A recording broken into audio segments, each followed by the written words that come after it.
नमस्कार, म अम्बिकेश कुमार झा, जलस्रोत इन्जिनियर। अहिले पश्चिम एसियामा भीषण युद्ध चलिरहेको छ। इरान एकातिर छ भने इजरायल र अमेरिका अर्कोतिर।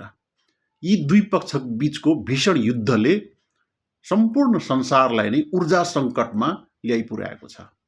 खास गरेर नेपाल, भारत, बङ्गलादेश, पाकिस्तान जस्ता दक्षिण एसियाली मुलुक र चीन, जापान जस्ता एसियाली मुलुकहरू लगायत युरोपीय देशहरू पनि यसबाट अछुतो रहेको छैन।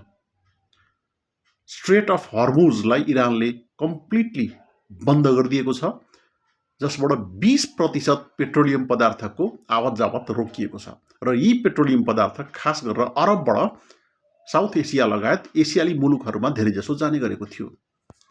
त यसले गर्दाखेरि नेपालमा पनि निकै अप्ठ्यारो परिस्थिति सिर्जना गरेको छ। ग्यासको अभावले चुलो बन्द हुने अवस्था छ भने पेट्रोलियम पदार्थको अभावले गर्दाखेरि यातायातका सम्पूर्ण साधनहरू कति दिनसम्म चल्ने हो कुनै ठेगान छैन।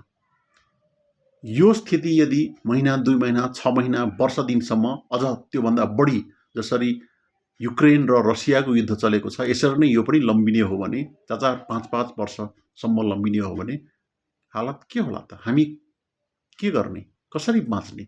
यो अवस्था सिर्जना भएको छ। खास गरेर ऊर्जा सुरक्षाको दृष्टिकोणले यो असाध्यै नराम्रो भएको छ। ऊर्जा सुरक्षा सँगसँगै खाद्य सुरक्षाको पनि कुरा आउँछ। त के नेपाल यसरी ऊर्जा र खाद्य सुरक्षामा पूर्ण रूपमा परनिर्भर हुने परिस्थिति आउनुपर्ने हो त? अलिकति विचार गरौँ। नेपाल कुनै पनि हालतमा ऊर्जा र खाद्य सुरक्षामा परनिर्भर हुनुपर्ने खालको देश होइन। हामी त परापूर्व कालदेखि यसमा आत्मनिर्भर हुँदै आएका थियौँ।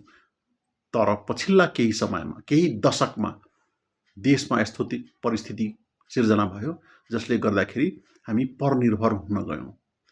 यसलाई राम्रोसँगले विवेचना गरी भविष्यमा कसरी हामी ऊर्जा र खाद्य सुरक्षामा आत्मनिर्भर हुने भन्नेमा हामी सचेत हुनुपर्छ। यसका लागि हामीले योजनाबद्ध रूपले काम गर्नुपर्ने हुन्छ। ऊर्जा सुरक्षाको दृष्टिकोणले नेपाल जलविद्युतमा एकदमै धनी देश हो र हामीले जलविद्युतलाई यदि राम्रोसँगले विकास गर्ने हो भने ऊर्जा सुरक्षामा हामी आत्मनिर्भर हुनेछौँ। कसैको मुख ताक्नुपर्ने अवस्था हुने छैन। साथै खाद्य सुरक्षाको दृष्टिकोणले हेर्ने हो भने खास गरेर नेपालको तराई क्षेत्र उर्वरक भूमि हो।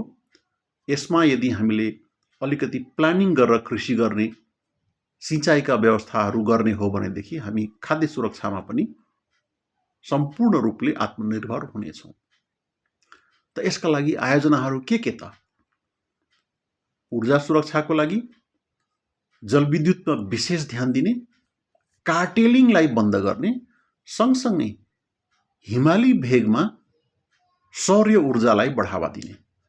अहिले एउटा चलन के चलेको छ भने सौर्य ऊर्जाको नाममा तराईका उर्वर भूमिहरू, कृषियोग्य भूमिहरूमा समथर फाँटमा सजिलैसँगले ठेक्का लिएर त्यहाँ सोलर प्लान्टहरू स्थापना गर्ने र छिट्टो नाफा कमाउने।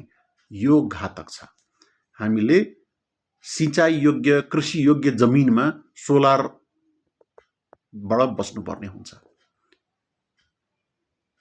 सिँचाइको अभावको कारणले गर्दाखेरि तराईका क्षेत्रहरू उर्वरक हुँदाहुँदै पनि, कृषि योग्य भूमि हुँदाहुँदै पनि उत्पादन गर्न सकेको छैनौँ।